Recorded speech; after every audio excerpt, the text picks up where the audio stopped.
So this is a call to reclaim Nigeria's soul, from disarray to destiny. My fellow Nigerians, today I raise my voice not just as a citizen, but as one who carries the weight of the shared heritage in my heart, even from afar. The recent tides of chaos sweeping through our beloved nation have left me and many others like me in the diaspora grappling with mix of anguish and disbelief. How did we, the mother of Africa, the torchbearers of the largest black democracy on earth, descend into this theater of absurdity? Let us speak plainly. Nigeria is unraveling. What else can we call it when our lawmakers rush to resurrect a colonial era anthem as if rewriting history could mend broken systems? When bulldozers tear down homes in Abuja, mocking court orders like scraps of paper? When our judges auction rulings to the highest bidder and senators embroiled in themselves in scandals that read like political thrillers? When a state of emergency in River State feels less like governance and more like scripted power grab? Far less like governance. What of what we witnessed in Lagos, a recreational haven on Lekki, an emblem of progress bulldozed overnight? Millions of dollars investment reduced to rubles for a road that could have coexisted. What of the young copper, a citizen exercising her right to speak only to have her private data weaponized? When institutions tasked with safeguarding our rights become tools of intimidation, we must ask, is this the Nigeria our heroes past envisioned? Our nation, once a beacon of hope, now risks becoming a punchline on the global stage. While nations launch satellites and pioneer AI, we are shackled to a judiciary where justice is battered like market onions. While Ukraine citizens stand united, ready to defend a nation that fights for them, we must confront a bitter truth.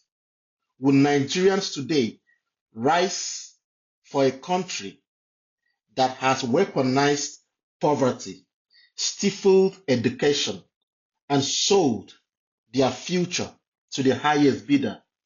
Will we rise? Definitely we can't.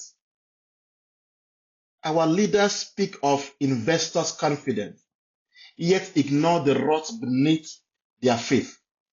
Let me be clear, no investor will bet on a nation where courts tread verdicts like Nollywood plot twists. No visionary partner will trust a system where legislatures rubber stamp decrees and citizens are reduced to pawns in a game of political chess. How did we treat Dangote with his refinery?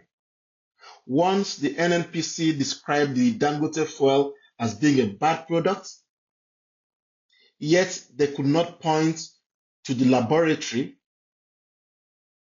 owned by them that carried out the analysis. No analysis, yet a conclusion. Who were they trying to deceive?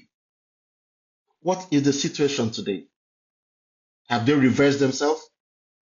But here is the fire beneath the frustration.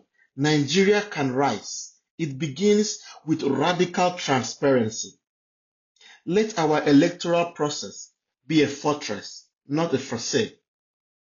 Let our judiciary stand unshackled from political puppeteers. Let education be a birthright, not a privilege, where classroom nurture critical thinkers, not just certificate holders. Imagine a Nigeria where every child from Maiduguri to Port Harcourt accesses quality education and healthcare. Imagine a nation where oil wealth flows not into private jets, but into universal basic income, a dividend paid to every citizen for the resources beneath their feet. Our leaders must ask, why do Ukrainians love their nation? The answer is simple, because the nation fights for them. Until Nigerian soldiers protect citizens instead of bullying them, until our youths see a future worth defending, we cannot feign unity. Let this be a wake-up call. The demolition of trust is more dangerous than any bulldozer. When a corper's data is hacked to silence dissent, when protests are infiltrated by state-sponsored talks, when poverty is a tool of control, we must say enough. To our leaders, act with the urgency you showed in passing that national anthem. Rebuild institutions, not empires. Invest in schools, not sanctions.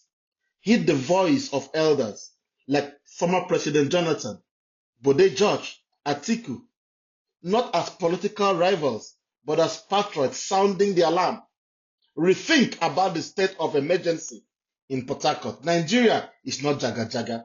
It is a phoenix waiting to rise. But first, we must stop burning its wings. Let us move from lamentation to action. Let us plant seeds of justice today, so tomorrow's children inherit forests of hope. The world is watching. History is judging. Nigerian soul is pleading. Fix this house. God bless Nigeria, and may her people finally claim the future that they deserve. Thank you.